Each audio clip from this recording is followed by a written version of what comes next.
जेव्हा मी उल्हासनगरमध्ये आयुक्त म्हणून जॉइन झाले पहिल्या दिवशी, तर सगळ्यात जास्त समस्या मला जी जाणवली असेल ती मला वाटते अवैधरित्या जे आपण पार्किंग करतो, ऑफ स्ट्रीट असो का ऑन स्ट्रीट असो, पार्किंग हा सगळ्यात कळीचा मुद्दा. इनफॅक्ट मला सगळ्या व्यापाऱ्यांच्या बैठकीमध्ये, बिल्डर्सच्या बैठकीमध्ये, इतर सगळ्या अधिकाऱ्यांचे किंवा आपले जे पदाधिकारी आहेत, माजी नगरसेवक आहेत, सगळ्यांकडून ती प्रतिक्रिया माझ्यापर्यंत पोहोचली होती की पार्किंगविषयी आपण काहीतरी केलं पाहिजे. आणि मला वाटते रस्त्यावरती चालणारा जो सामान्य माणूस आहे, त्यालाही सगळ्यात जास्त अडथळा कशाचा होत असेल तर जागोजागी राहिलेल्या आणि उभ्या राहिलेल्या वाहनांचा असेल. आणि रस्ता म्हणजे फक्त वाहनांसाठीच आहे का, असंही कुठेतरी आपण हे ती शोकांतिका आहे की आपल्याला तसं वाटत असेल तर कुठेतरी तो समज काढून दिला पाहिजे. रस्ते हे माणसासाठी असतात आणि त्या पद्धतीने ते वापरले गेले पाहिजेत.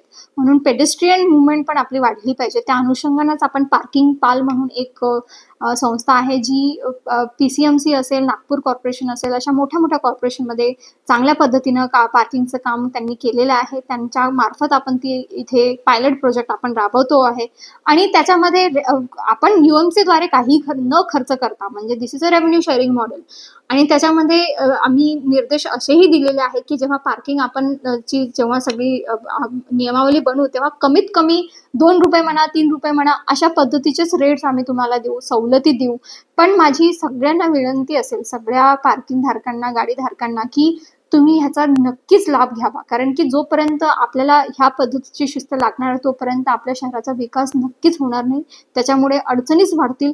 आणि आज जर ही संधी आपल्या पुढे आलेली आहे, जर कोणती तरी व्यक्ती आपल्याकडे, कंपनी आपल्याकडे काम करायला इच्छुक असेल आणि चांगलं काम करायला इच्छुक असेल, तर आपण नक्कीच त्याला प्रतिसाद दिला पाहिजेत. आणि ही एक सक्सेस स्टोरी उल्हासनगरमध्ये आपण करून दाखवली पाहिजे. 100 दिवसाचा खूप असा छान उपक्रम CM सरांनी, CS मॅडमनी सुरू केलेला आहे.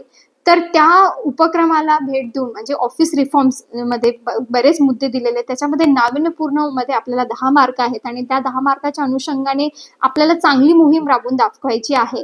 जर आपण ही छान पद्धतीने राबवून दाखवली तर त्यालाही आपलं उल्हासनगरचं नाव पूर्ण महाराष्ट्रात चमकेल मला वाटते कुठेतरी. कारण की हा उपक्रम मेजरली कोणी करून दाखवलेला नाही आजपर्यंत. त्यामुळे सगळ्यांना आव्हान, सगळ्यांना शुभेच्छा आणि विनंती सुद्धा. Thank you so much.